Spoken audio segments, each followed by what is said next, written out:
All right, guys. Now that your pre-work is completed, well, first of all, welcome to week 7. Great job so far. Moving right along with the narrative. And now that your pre-work is completed, it's time to dive into writing the narrative. So as mentioned before, writing the narrative will take time and a number of revisions. So we really want to use these next few weeks wisely. We're kind of on the tail end of this class here, but you still do have plenty of time. Get those revisions in, set a comfortable pace for yourselves to work through this narrative, because it will take some time, and it's a different way of, when you're writing about your learning, it's a different way of writing, so you want to give yourself some time to get used to that approach. But everything's looking good so far, so keep it up. Alright, so this is just a quick review of the different components in the narrative of competencies, the description of learning, documentation, and learning from experience. So with your pre-work completed, you should have a pretty good handle on these different components, and you can always refer back to the example in John's Students ePortfolio to help get a visual of what it might look like completed. Now please remember that John's Students narrative and his learning descriptions are pretty basic, and yours will be much more in-depth. So, you'll be providing specific details and examples and outlining the change in behavior, your skills, your understanding that accompanies learning these new things. Whereas in that example, in John's Students example, it's pretty basic. It's kind of just the starting phases of it. So keep that in mind when you're looking at it. Just use it as kind of a visual to help you see, how to organize things. But as far as the content is concerned, keep that in mind. And so basically what I'm saying is yours will most likely be much, much longer and more in depth than that example. And that's great. That's definitely what you want. Okay, so in writing the narrative of competencies, you are explaining your learning. We've been over this. Not simply listing the duties and tasks that you've performed.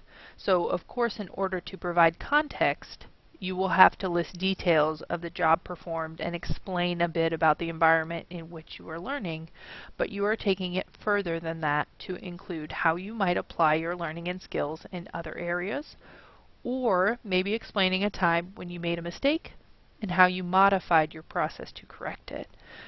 Maybe you have trained others in a job or a skill, and you explain why you used a certain approach in helping them learn the information.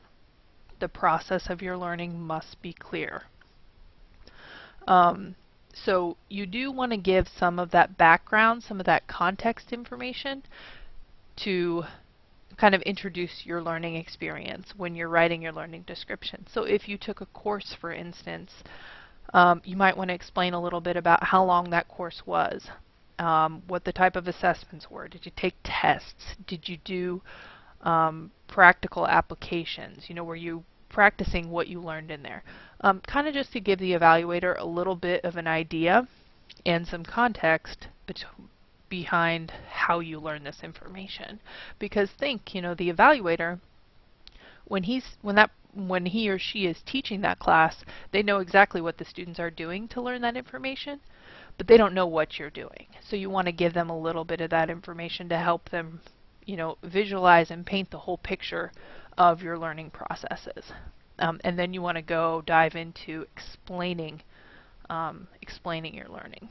So on the screen are some questions to help you focus in on explaining your learning. This is not an exhaustive list, but just some points to consider in your learning descriptions. Take some time, read over these, and refer back to them as you are writing your descriptions of learning. There's also a printout with these questions.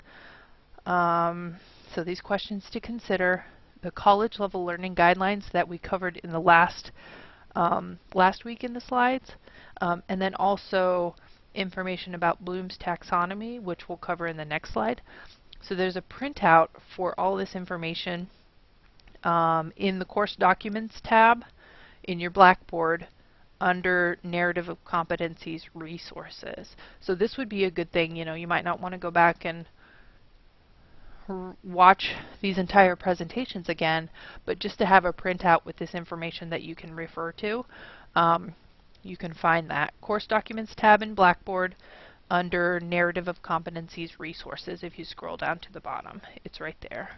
So print that out. It might be helpful to have it handy to keep you on track when you're writing your descriptions. Okay, so now that you have some guidelines, we can look at how to articulate your learning. So how are you really going to explain this and expand on your learning? The triangle and the chart you see on the screen describe Benjamin Bloom's revised Bloom's taxonomy, which he developed to classify different levels of learning and understanding. These diagrams explain the cognitive domain, or the area related to thinking, learning, and understanding. So cognition, thinking, learning, understanding. Exactly what you're trying to explain in your narratives. The triangle at the top shows the different levels of understanding, from lower order thinking on the bottom with remembering to higher order thinking on the top with creating.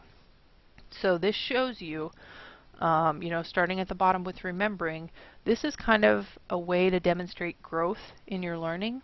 The first time you see something, you remember it, that'll memorizing, those kind of things, and then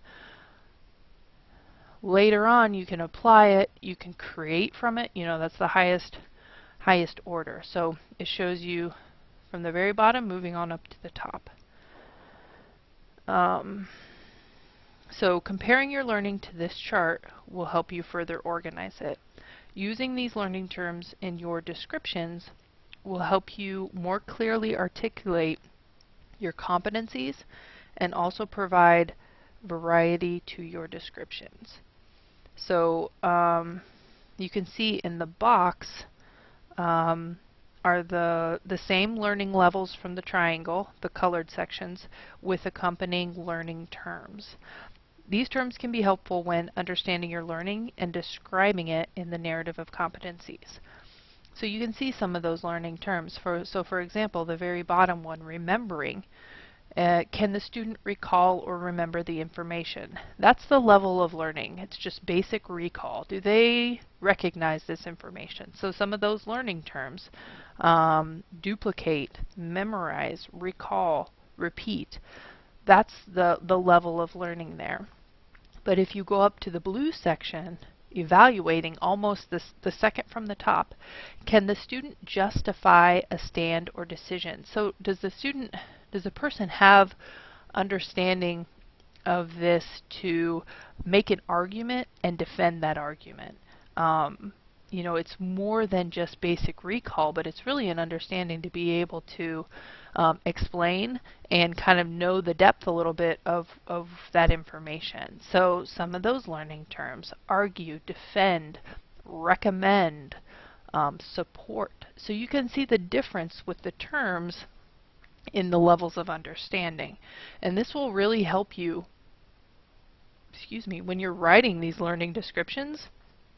Putting these learning terms in there really shows the level of your learning.